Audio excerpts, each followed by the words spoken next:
D'abord, je tiens à leur adresser toutes mes félicitations pour ce courage dont elles et ils ont fait preuve pendant toute cette semaine de traversée, pour tous les messages symboliques qui ont été mis en place pendant la traversée.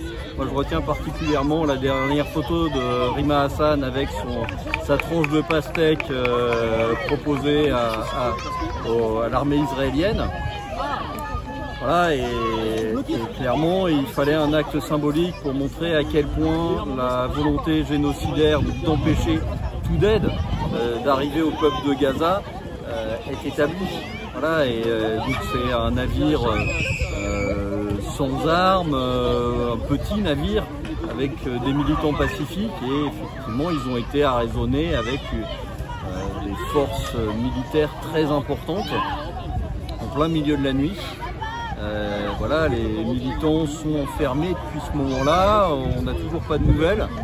Tout ça montre à quel point il est dangereux actuellement de s'approcher d'Israël. Ça montre aussi à quel point il faudrait que partout dans le pays, et notamment les autorités, eh bien, à la fois on soutienne les militants et on condamne Israël. Eh bien, je pense qu'il y aura deux temps. Il y aura un premier temps qui risque de ne pas les concerner, où la justice internationale et la justice nationale s'intéressera aux complices du génocide. Elle s'intéressera aussi aux franco-israéliens qui ont participé directement au génocide. Et il y aura un deuxième temps, c'est le temps historique, où les complicités du génocide qui montreront comment l'ambiance médiatique a permis que ce génocide se passe aussi facilement. Eh bien, cela aussi, on s'en souviendra. Et effectivement, tous les médias ne sont pas là-dedans. Voilà, Le Point a été ignoble.